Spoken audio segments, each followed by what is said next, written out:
মানে আপনার একটা গাড়ির খুবই প্রয়োজন নাকি? বন্ধুরা, তোমরা দেখতেই পাচ্ছ একটা অচল পঙ্গু অসহায় মানুষ, তার একটা হুইল চেয়ারের প্রয়োজন। সমাজে অনেক বিত্তবান লোক আছে, যদি কারো দয়া লাগে মায়া লাগে এই অসহায়টার জন্য একটা গাড়ির ব্যবস্থা করে দাও। আমি গত সপ্তাহে একটা ভিডিও আপলোড দিয়েছিলাম, এটা হ্যাকাররা হ্যাক করে ফেলেছে।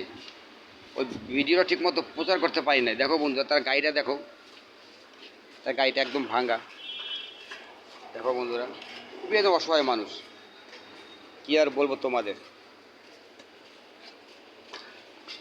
যাক ভাই, আপনি দেশবাসীর কাছে আবেদন জানান, অনেক বিত্তবান লোক আছে সমাজে, তার অবশ্যই আপনাকে একটা গাড়ির ব্যবস্থা করে দেবে।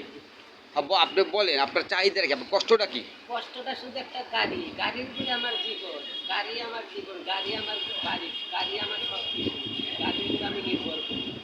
আমার টাকা পয়সার দরকার নেই, শুধু চলার জন্য একটা গাড়ি। যাক বন্ধুরা, তোমরা শুনতে পারলা এই মুরব্বীর কথা, এই অসহায়দের কথা। যাদের মায়া লাগে দয়া লাগে সবাই একটু একটা গাড়ির ব্যবস্থা করে দাও। তাকে সাহায্য পাঠাবে তোমরা যেই নাম্বারে 01724454334 নগদ পার্সেনাল। যদি কারো মায়া লাগে দয়া লাগে বন্ধুরা, এই অসহায়কে একটা গাড়ির ব্যবস্থা করে দাও। এটা হলো অনুরোধ।